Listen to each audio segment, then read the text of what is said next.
Hello everyone. बेटा आज 22 जुलाई है और नीट की कुछ इंपॉर्टेंट हियरिंग सुप्रीम कोर्ट में चली। ठीक है, आप में से बहुत सारे बच्चों ने देखी भी होगी। मैं आपको समरी बता देता हूँ। दूसरी चीज मैं आपसे ये बोलना चाहूंगा, समरी से ज़्यादा इंपॉर्टेंट है, अगर 25 के लिए पढ़ रहे हो चुपचाप पढ़ो, ज़्यादा इधर उधर मत घूमो, कोई फायदा नहीं है। दूसरा, इवन आप नहीं पढ़ रहे हो तो बहुत ज़्यादा इस चीज़ों में दिन भर मत देखा करो, इससे स्ट्रेस होता है आपको और उसका किसी को बेनिफिट नहीं होने वाला। जितना ये आगे जा चुका है, एक एक परीक्षा जो बच्चों के बीच में होती थी, टीचर्स के बीच में डिस्कशन होता था, यूट्यूब पर सेशन चलते थे, आज वो निकल के कोर्ट के गलियारों में आ चुका है।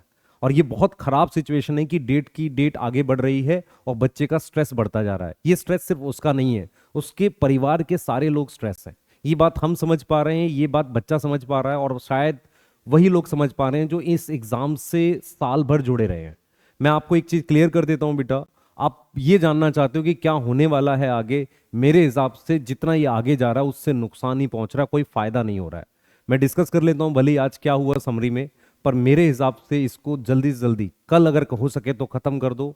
जो भी है उसको फाइनल बता दो बच्चों को, और मतलब ठीक है जो भी है ठीक है, एक्सेप्ट कर रहे हैं बच्चे, पर ये गलत हो रहा है। मतलब आगे जाता जा रहा है, आगे जाता जा रहा है, और आगे इसलिए जाता जा रहा है, मैं आपको इसका एक रीजन भी दूंगा सॉलिड क्यों आगे जा रहा है ये। सबसे पहले मैं आपको बता देता हूं, आज एक्सपेक्टेड था कि टाइम ऑफ लीक पे एक डिस्कशन होना चाहिए कि कब हुआ, 4 को हुआ या 5 को हुआ सुबह, उससे क्या होता है कितना फैला। दूसरा उस कर्व से, तो कोर्ट को सिर्फ ये जानना था कि ये कितना फैला होगा। इस पे थोड़ा बहुत डिस्कशन हुआ। ईओयू की रिपोर्ट और शायद सीबीआई की रिपोर्ट लगभग सेम थी, और पर बिहार पुलिस की रिपोर्ट अलग थी, उनके अनुसार वो 4 के आसपास हुआ, ऐसा कुछ था। दूसरी इंपॉर्टेंट चीज क्या थी बेटा, अचानक से जो मुद्दा था वो शिफ्ट हो गया फिजिक्स के क्वेश्चन की तरफ। वहां पर एक सॉलिड रीजन दिया गया कि यार आप या तो आंसर 2 दे सकते हो या 4 दे सकते हो, क्योंकि दो अलग अलग बातें हैं, दोनों कैसे सही हो सकती हैं। और वो लॉजिकल भी लग रहा था जिस तरीके, और कोर्ट को लॉजिकल लगा तो उन्होंने क्या किया, एक कमेटी बना दी आज, और वो आईआईटी के प्रोफेसर की एक कमेटी बना दी और उनको बोला कि आप एक बार ये कमेटी बताएगी कल टाइम से कि क्या हुआ एग्जैक्टली। तो क्या डिस्कशन था आगे देख लेते हैं। एनएमसी के ब्रोशर में एक काउंसिल ने ये उठाई बात, काउंसिल मतलब लॉयर ने एक बात उठाई कि एनएमसी के ब्रोशर में लिखा हुआ आप एग्जाम एक ही बार करा सकते हो, तो आपने 2 बार क्यों कराया। दूसरा, फिजिक्स के क्वेश्चन को लेके काफी डिस्कशन हुआ और 3 प्रोफेसर की एक कमेटी बना दी गई है और वो बताएगी कि क्या आंसर है। क्या वो जो मार्क्स मिले थे, मतलब 4 लाख बच्चों को जो नंबर मिले थे, क्या वो हट जाएंगे। अब यहां पर देखो, मतलब बहुत इलॉजिकल जो एक्सप्लेनेशन एनटीए के काउंसिल देते हैं ना, मैं मतलब बहुत सीनियर काउंसिल है, वो किस तरीके से देते हैं कि क्योंकि गरीब बच्चे ने पुरानी एनसीईआरटी खरीदी होगी, अब 2019 की एनसीईआरटी उसने यूज की होगी, एक तो ये सोचो। दूसरा सोचो, उनका ये कहना था कि उन सब ने क्या सही आंसर, उसमें तो बहुत सारे तुक्के भी तो होंगे। तो इलॉजिकल तरीके की एक्सप्लेनेशन थी, और शायद इस पे कुछ कल डिसीजन आए, मैं नहीं बोल सकता क्या आएगा, पर मैं ये मानता हूं कि कल कुछ इस पे शायद डिसीजन आए। तो इससे क्या नुकसान होगा, फिर से तीसरी बार वो रिजल्ट पब्लिश कर रहे होंगे। 2 बार कर चुके हैं, तीसरी बार फिर से कर रहे होंगे अगर कुछ आता है। फिर क्या है, दोस्त क्वालिफाइड शुड बी री नीट, ये एक काउंसिल ने बोला कि जिन्होंने क्वालिफाई किया है, जो 12-13 लाख बच्चे जो क्वालिफाई किए हैं, उनका सिर्फ री नीट करा दो, तो भी प्रॉब्लम है एक्चुअल में। तो उतना बड़ा बच्चा दोबारा से एग्जाम दे, वो भी एक प्रॉब्लम है, और माइट भी कुछ डिसीजन कल आ जाए। तो कहीं ना कहीं बेटा आज बहुत डिस्कशन रहा, फिजिक्स के क्वेश्चन की तरफ काफी डिस्कशन रहा, और कहीं ना कहीं ये डिस्कस होता रहा, सबने अपनी बात रखी, और वो भी रहा कि क्या दोबारा एग्जाम कराना ऑथेंटिक था, मतलब एनटीए को ऐसा राइट है 1563 कैंडिडेट का। इन सब पर डिस्कशन चलता रहा। तो आज कोई डिसीजन आया नहीं, कल दोबारा इसकी हेयरिंग है। मेरे जो पॉइंट्स है मैं आपको अपना समझा देता हूँ कि मुझे क्या फील हो रहा है। मुझे ये फील हो रहा है कि फिजिक्स के क्वेश्चन में केस 1 ओनली ऑप्शन 4 करेक्ट था, जो जो नई एनसीईआरटी के अकॉर्डिंग था, जो उन्होंने आंसर दिया था। फिर उन्होंने क्या किया, बिना सोचे समझे उठा के केस 2 लगा दिया, बोथ ऑप्शन करेक्ट। आइडियली सबको बोनस भी दे सकते थे, पर उन्होंने क्या किया, जल्दबाजी में ये काम कर दिया कि मेरे ब्रोशर में लिखा है कि अगर 2 आंसर होंगे तो जिन्होंने अटेम्प्ट किया होगा हम उनको दे देंगे। पर ये तब था जब दोनों आंसर करेक्ट होते, उन दोनों में से कोई एक करेक्ट है। अब यहां पर ये बात फंस गई है, और मतलब इलॉजिकल एक्सप्लेनेशन है यार कि 4 लाख बच्चों ने मतलब ये वाला आंसर लगाया, तो ऐसा नहीं होता है बेटा, क्योंकि कोई ना कोई आंसर लगाएगा। मान लो 23 लाख बच्चा एग्जाम दे रहा है, अगर मैं सिंपल प्रोबेबिलिटी लगाऊं, तुम सोचना सिंपल प्रोबेबिलिटी भी तुम लगाओगे तो कितने परसेंट चांस है, 4 ऑप्शन होते हैं, कितने परसेंट चांस है किसी एक क्वेश्चन का आंसर लगाने के। तो ये कोई लॉजिकल नहीं है। अब यहां पर अगर एनटी का कुछ गलत पाया तो इसमें सफर कौन करेगा, दोबारा से बच्चे। तो ये सिचुएशन है एक्चुअल में। तो कल देखते हैं क्या होता है, और प्रॉब्लम कहाँ है मैं आपको बता देता हूँ। प्रॉब्लम यहाँ है एक्चुअल में। इतनी प्रॉब्लम क्यों हो रही है, बच्चे इतनी ज्यादा परेशान क्यों हैं? मेरे हिसाब से सबसे पहले इन्होंने विंडो ओपन करी। अब विंडो आपने ओपन करी, देखो आप विंडो ओपन करना गलत नहीं है, पर विंडो आपने कब खोली? लगभग 20-25 दिन के बाद। क्यों तुरंत खोल देते? किसी भी एग्जाम में विंडो कैसे ओपन की जाती है, जैसे ही अभी वो हो गया उसके 2-4 दिन बाद अगर बच्चे रिक्वेस्ट करते हैं तो ओपन करते हैं। ठीक है, एक तो यहां गड़बड़ है भाई, कुछ भी आप कर देते हो। दूसरा क्या है, आपने फिजिक्स वाले क्वेश्चन का डिसीजन बहुत रैंडमली ले लिया अचानक से। अच्छा इतने बच्चों ने किया, ये प्रॉब्लम है। एक्चुअल में प्रॉब्लम कहां आ रही है, एनटीए में या तो लोग कम है या वो इतने मतलब एफिशिएंट नहीं है कि वो चीजों को कंट्रोल कर पा रहे हैं। जब उन्होंने इतना रायता फैला दिया ना, इसलिए प्रॉब्लम आ रही है। मैं आपको जेन्युइन बता रहा हूं, इसलिए प्रॉब्लम आ रही है। ऐसा नहीं है इस कंट्री में बेटा बहुत सारे पेपर होते हैं, यूपीएससी का पेपर होता है, ऐसे बहुत सारे पेपर होते हैं जो फेयर तरीके से होते हैं।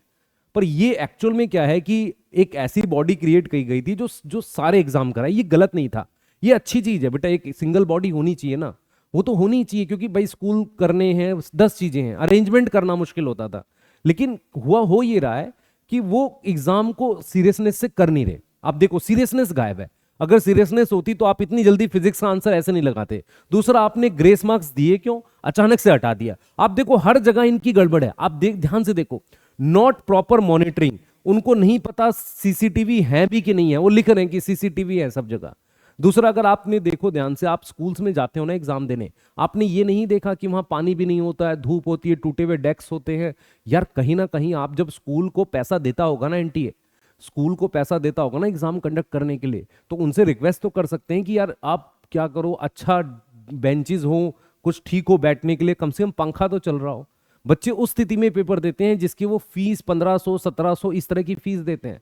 आप सोचो जरा कि हम ऑफलाइन में टेस्ट सीरीज कराते हैं, ऑफलाइन में टेस्ट सीरीज, तो मान लो 5-6 हजार रुपए में हम पूरी टेस्ट सीरीज करा देते हैं। यहाँ एक सिंगल टेस्ट के बच्चा 1500-1700 रुपए दे रहा है, आप उसको अरेंज नहीं कर पा रहे हो। ये मतलब अजीब सी सिचुएशन है। और नॉट प्रॉपर मॉनिटरिंग, मतलब कुछ नहीं पता हमें। दूसरा, नॉट क्लियर अबाउट सिलेबस। नई एनसीईआरटी, ओल्ड एनसीईआरटी, अभी काउंसिल कह रहे हैं कि नहीं नहीं नई एनसीईआरटी लगनी थी, फिर उन्होंने कहा हम श्योर नहीं कि क्या लगनी थी। तो यार ये तो आपका काम है ना बच्चे को बताना। आपने अभी तक सिलेबस भी नहीं बताया, आपने एक सिंगल पेपर नहीं बनाया आपने नीट का इतने दिन से जिसमें कोई एरर ना हो। कुछ ना कुछ गलती आती है, आप ऐसा डालते हैं कि विंडो क्यों ओपन करते हैं चैलेंज करने के लिए। आप गलती करो ही मत ना। आप 200 क्वेश्चन बिना गलती के नहीं बना सकते। मतलब अजीब सी सिचुएशन है। और मेरे हिसाब से एक और प्रॉब्लम है, पेपर बैलेंस नहीं बनता। फिजिकल केमिस्ट्री के 22 क्वेश्चन इस बार, किसी भी चैप्टर से कितने भी क्वेश्चन, तो आप अगर ध्यान से देखोगे एनटीए की फंक्शनिंग में गड़बड़ है। पेपर लीक उसका देखो, इतने दिन से गड़बड़ चल रही थी, पेपर लीक या ये सब जो हुआ ना, ये उसका अचानक से एक आउटपुट आ गया। जैसे कहते हैं ना कि मतलब बहुत गड़बड़ चल रही थी, अचानक से कुछ फट गया, वो हुआ इस बार। एक्चुअल में वो हुआ नहीं, गड़बड़ तो पहले से ही चल रही है। वो कुछ भी आंसर देते हैं उसको मानते ही नहीं, बच्चा चुपचाप संतोष करके बैठ जाता है। अभी क्या हुआ है, बच्चा जो है वो ये देख रहा है कि यार ये कितनी गड़बड़ करते हैं। मान लो वो 19 वाला मिलता नहीं बच्चा, 719 वाला, 718 वाला जो वीडियो हमने बनाई थी, तो वो क्या करते हैं, छुपा देते बात कि हमने ग्रेस दी थी। मैं यही कह रहा हूं कि एक प्रॉपर बॉडी बननी चाहिए जो एग्जाम को कराए। आप उसको 2 चरण में करा दो, एक अलग चीज है, लेकिन एक प्रॉपर होनी चाहिए जो हर लेवल पे, क्योंकि बच्चे बहुत ज्यादा है ना, 10 तरह की दिक्कतें होती है। आपको छोटी छोटी दिक्कतों का ध्यान रखना पड़ेगा, आपको सिलेबस बताना पड़ेगा, पेपर बैलेंस देना पड़ेगा। आपको याद होगा बेटा, एनटीए की साइट पे सैंपल पेपर देते हैं वो नीट के, उसमें सारे क्वेश्चन पीवाईक्यू डालते हैं जो एनसीईआरटी के बाहर से आए रहते हैं। बच्चा परेशान है कि सर एनसीईआरटी के बाहर से पढ़े, कहां हो बेटा आप समझो इस बात को। प्रॉब्लम यहां है।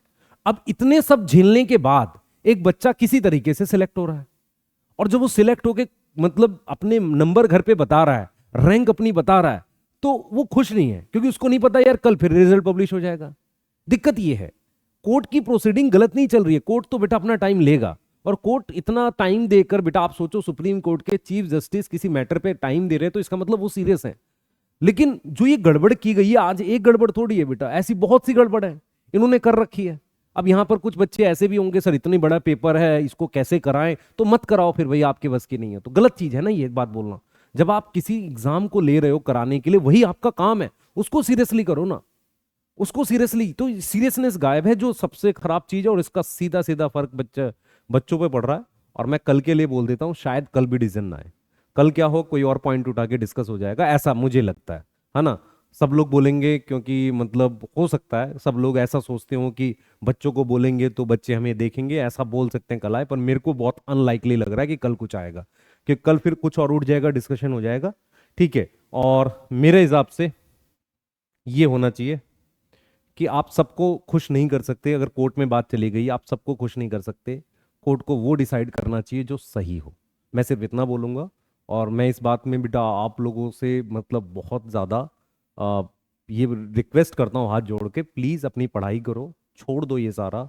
अगर आपका जो भी रैंक आया एक्सेप्ट करके प्लीज़ पढ़ाई करो, बंद करो ये सब, क्योंकि हम वीडियो सिर्फ समरी बना रहे हैं। हम सिर्फ समरी से आपको बता देंगे जो अगर जरूरत पड़ेगी तो। पर प्लीज पढ़ाई करो, अपने जो भी बैच में आप हो या जो भी सेशंस आप ज्वाइन करते हो उसको पढ़ो सिर्फ, और कुछ मत करो।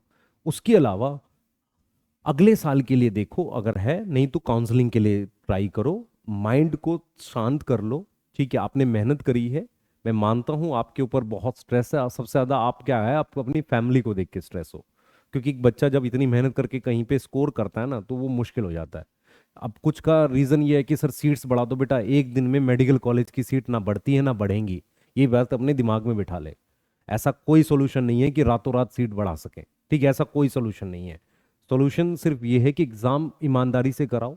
मैं परिस्थितियों से लड़ लूंगा, मैं अगर कैंडिडेट हूं मैं परिस्थितियों से लड़ लूंगा, पर मैं इस चीज से नहीं लड़ सकता कि इतना करप्शन। ये बात मैं लास्ट वीडियो में भी बोल रहा था और इस बात भी बोल रहा हूं, प्लीज एग्जाम को फेयर कराओ। और मैं कुछ नहीं सोचता इसके अलावा, जो हो गया जो हो रहा है इससे सिर्फ बच्चों का नुकसान हो रहा है और किसी का नहीं। मिलते हैं बेटा, बाय।